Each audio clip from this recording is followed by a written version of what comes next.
Place à présent à la chronique Covid-19 en compagnie de Nadia Paquero. Bonsoir Nadia. Bonsoir Manel. Alors en cette période de crise sanitaire mondiale, les gestes barrières sont très importants. Vous allez nous parler ce soir des masques, du port des masques et de leur manipulation exactement, n'est-ce pas ? Exactement, oui. Le Maroc vit maintenant au rythme d'un état d'urgence sanitaire depuis le 20 mars dernier. Cela fait 38 jours que les Marocaines et les Marocains sont appelés à respecter un confinement destiné à éviter une propagation du nouveau coronavirus, mais aussi à prendre toutes les précautions d'hygiène pour se protéger et protéger autrui du Covid-19 qui s'est désormais invité dans le quotidien de chacun.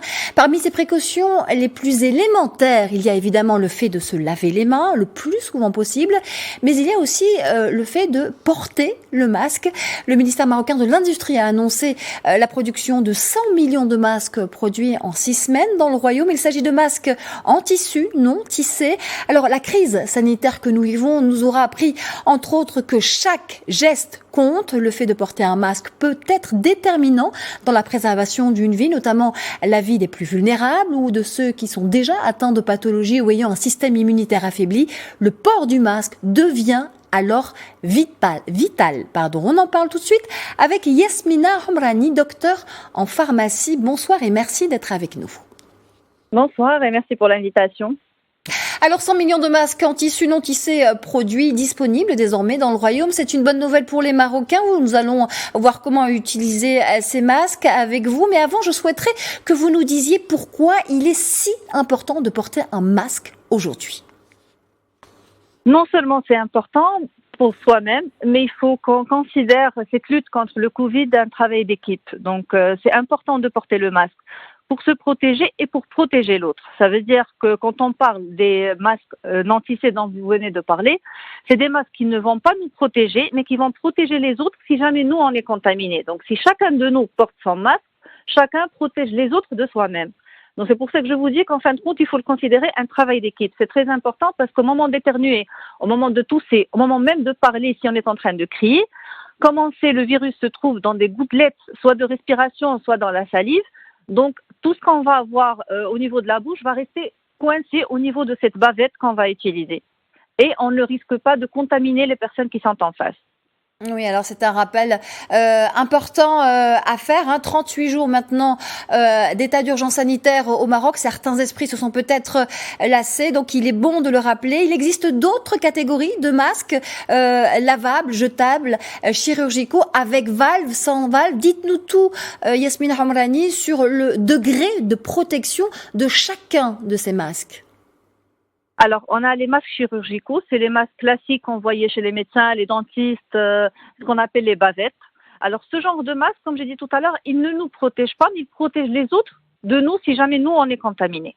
Par la suite, on passe à ce que c'est les FFP. Il y a 1, 2 et 3. Les 1, on n'en parle pas parce qu'ils ne nous protègent pas du virus. Par contre, les FFP2 et les FFP3, si.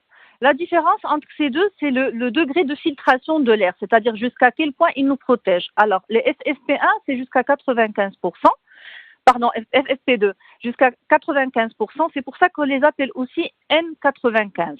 Donc, on peut trouver les deux nomenclatures, ça dépend si c'est le nom américain, japonais ou bien européen. Donc, c'est avec valve ou sans valve.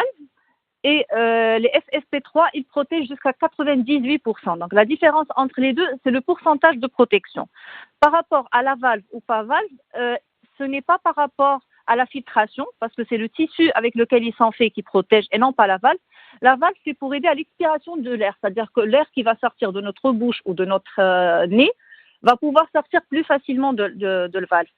Ce qui se passe, c'est que généralement, quand il n'a pas de valve, tout ce qu'on respire reste à l'intérieur. C'est-à-dire que si on est contaminé, tout l'air va rester à l'intérieur du masque. Par contre, quand il y a la valve, il y a un risque que s'il y a le virus, puisse sortir. C'est-à-dire qu'on est protégé, mais on ne garantit pas à 100% la protection de l'autre. Par contre, ceux qui n'ont pas de valve, ils nous protègent et ils protègent les autres en même temps.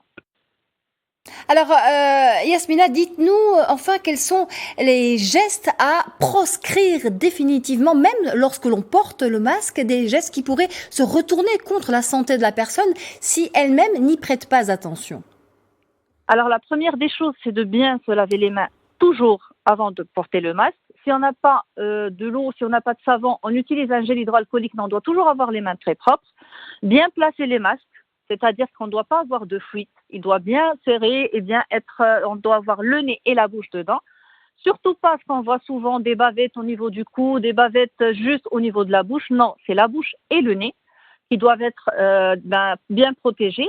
Deuxièmement, une fois qu'on porte un masque et qu'on sort à l'extérieur, on doit considérer que la partie extérieure du masque, celle qui est en contact avec l'air, avec les gens, avec la contamination, c'est une zone qui est automatiquement considérée contaminée. Donc, à chaque fois que je la touche, je dois me relaver les mains.